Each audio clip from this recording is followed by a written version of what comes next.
கோவில்பட்டி அருள்மிகு புவனாதசாமி சமேத செண்பகவல்லியம்மன் திருக்கோவிலில் இன்று மகா கும்பாபிஷேக விழா நடைபெற்றது. விழாவை முன்னிட்டு இன்று கைலாய வாத்தியம் முழங்க சிவபக்தர்கள் சூழ சாமி அம்பாள் திருவீதி உலா.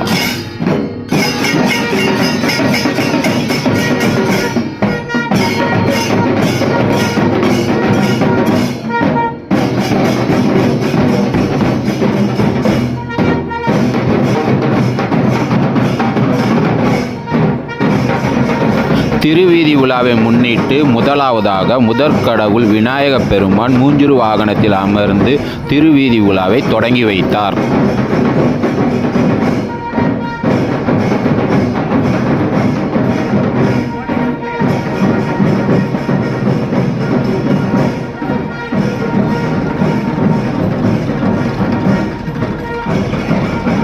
அடுத்ததாக ஞானமே உருவான சிங்காரவேலன் முருகப்பெருமான் வள்ளி தெய்வானையுடன் மயில் வாகனத்தில் அமர்ந்து பக்தர்களுக்கு காட்சியளித்தார்.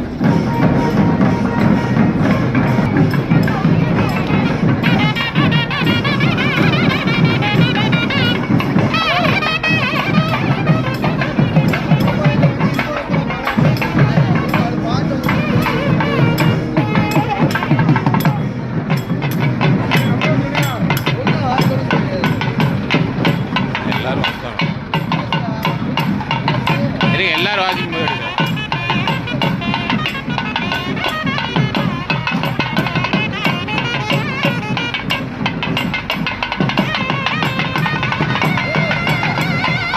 அகிலாண்ட கோடி பிரம்மாண்ட நாயகி நம் செண்பகவல்லியம்மன், நம் வினை தீர்க்கும் புவனாதசாமி இருவரும் ரிஷப வாகனத்தில் அமர்ந்து பக்தர்களுக்கு காட்சியளித்தார்கள்.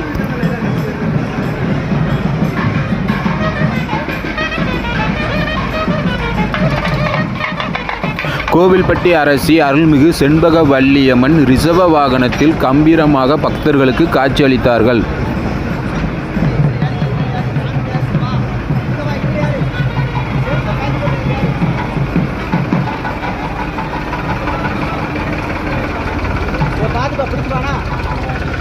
தென்னாட்டுடைய சிவனே போற்றி, எந்நாட்டவர்க்கும் உடைய இறைவா போற்றி. ஆடல் அரசன் நடராஜ பெருமான் திருவீதி உலாவில் பக்தர்களுக்கு காட்சியளித்தார்.